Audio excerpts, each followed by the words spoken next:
ठीक है जी, next question की तरफ मूव करते हैं। उन्होंने कहा जी nth term of A series is 1/2⁻17। जो nth टर्म है एक सीरीज की वो है 1/2⁻17। आपने बताना है कि ये कौन सी टर्म है इस सीक्वेंस की, ठीक है ना जी। तो हमें जो उसने चीज बताई है वो है nth टर्म। nth टर्म को हम an से रिप्रेजेंट करते हैं, वो उसने बताया है 1/2⁻17 है। सीरीज कौन सी है, सबसे पहले तो हमने ये देखना है। ये सीरीज है, हमें यहां से पता चलेगा पहली 3 टर्म से। तो पहले 16 में से 8 माइनस करें तो 8 आता है, फिर 8 में से मजीद 8 माइनस करें तो 0 आना चाहिए, यानी कि ये एक ज्योमेट्रिक सीक्वेंस नहीं है। तो हमने ये बात की थी कि ये जरूरी नहीं है कि जो ज्योमेट्रिक सीक्वेंस ना हो तो वो फिर एक अर्थमेटिक सीक्वेंस होगा, ये जरूरी नहीं है, या वाइस वर्सा। इसलिए हम दोनों टेस्ट लगाएंगे। पहले हम अर्थमेटिक सीक्वेंस का टेस्ट लगाएंगे। अर्थमेटिक सीक्वेंस का टेस्ट हमने लगा के देख लिया, इन दोनों में जो डिफरेंस है वो इक्वल नहीं है। अब इन दोनों की जो रेशो है वो इक्वल है या नहीं ये चेक करेंगे। तो second term divided by first term should be equal to third term divided by second term. This is the rule. तो सेकंड टर्म जो है वो किसके इक्वल है जनाब, 8 है। 8/16 क्या 4/8 के इक्वल है? Yes, 0.5 is equal to 0.5। This means कि ये एक ज्योमेट्रिक सीक्वेंस है और उस ज्योमेट्रिक सीक्वेंस की जो कॉमन रेशो है दैट इज 0.5।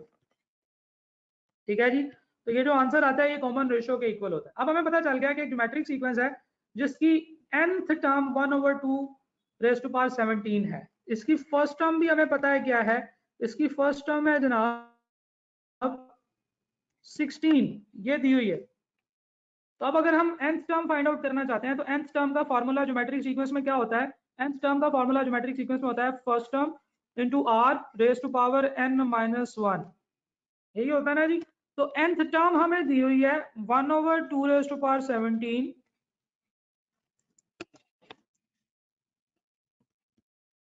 फर्स्ट टर्म हमें दी हुई है 16।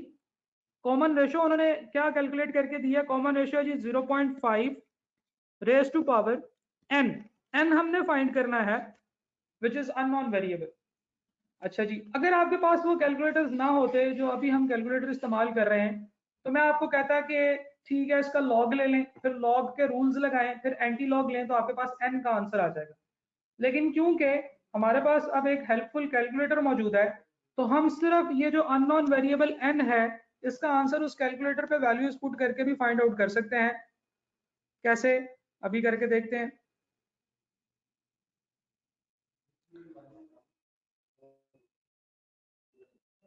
ये देखें जनाब, हमने सबसे पहले कैलकुलेटर की मेमोरी क्लियर की।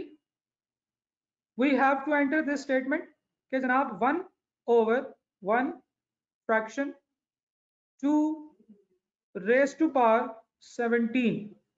ठीक है जी, right arrow alpha equal to, जिससे कि इक्वल टू का साइन आ जाएगा 16 multiply by 0.5 raise to power, गौर से देख लीजिएगा 0.5 के ऊपर मैंने पावर लगा दी है, raise to power n। n unknown है तो आपको पता है कैलकुलेटर में हम n नोन के लिए x एंटर करते हैं, -1। 0.05 नहीं करना है जी, इसको 0.5 करना है। ठीक है जी, ब्रैकेट की जरूरत नहीं है। शिफ्ट सॉल्व इक्वल टू, और कैलकुलेटर ने आपको बताया x है जी 22। इसका मतलब ये है कि ये 1/2⁻17 जो है, यहाँ से जो n निकल रहा है ये 22 निकल रहा है। दिस मीन्स कि 22nd term of this sequence will be 1/2⁻17। Correct answer is option C,